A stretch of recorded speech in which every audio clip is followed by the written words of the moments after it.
Hello there, Billy Ho here. Part two of the WGC Dell match play. Just real quick shout out to Demented 14 for winning the Billy Ho last week. Well done. Won by a pretty good clip. So without further ado, we're going to go ahead and get it started. There's no need to backtrack any further. So let's go. All right, Billy Ho's channel, as we all know. Take a good look. Weather.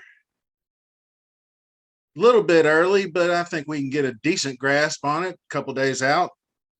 Wednesday and Thursday look a little bit gusty, with Wednesday being the biggest chances for turmoil for these poor guys. And of course, Thursday has some gusty opportunities there in the AM and the PM.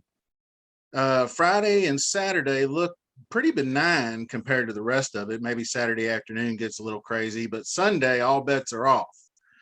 If you see this over here, it's looking quite crazy. I don't know if that's going to come earlier or later. You know how the weather does. So it's either going to push in or push out. All right, just a quick look. This is, I did this in the video the other day. It's just a quick skill set of what we want to do. It's elite wedge game, getting it close, making putts. And these are some horses. I added Scotty Scheffler in at the bottom since he almost won it last year. He made the finals.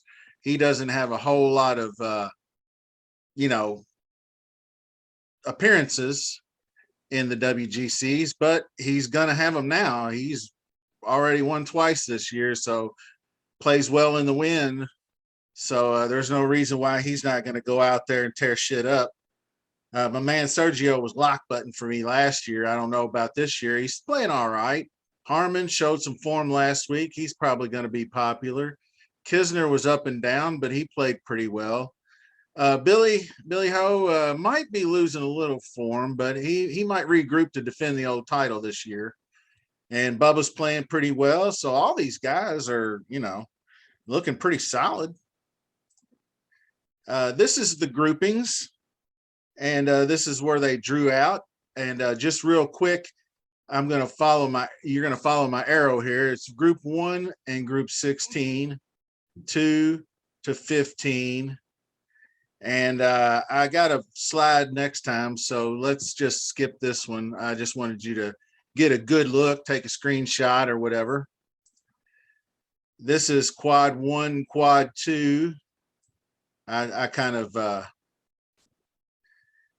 divvied them up there, I guess you could say. Quad 1, quad 2, quad 3, quad 4. Quad 1, quad 2, quad 3, quad 4. You can see quad 1 has groups 1 and 16 in it. And then underneath that, it's groups 9 and 8 in their respective little pods. So this little breakdown is just the simplest you can get. You can just write this down on a scratch sheet of paper, but this is going to tell you how to build your lineups. So you want golfer 1, golfer 2, golfer 3, golfer 4, and then opposite sides. Or you can play separate groups. Like you could take a guy from 2 and a guy from 7. They'll meet in the 16, but as long as you make it to the 16, you're gravy. So this is the pricing for DraftKings. And I put next to each guy's name, I went through and put what group they're in: G1, G5, G2, G3, so on and so forth.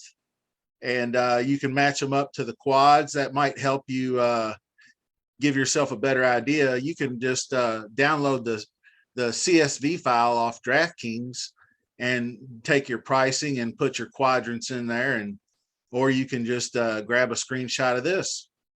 Hopefully it helps.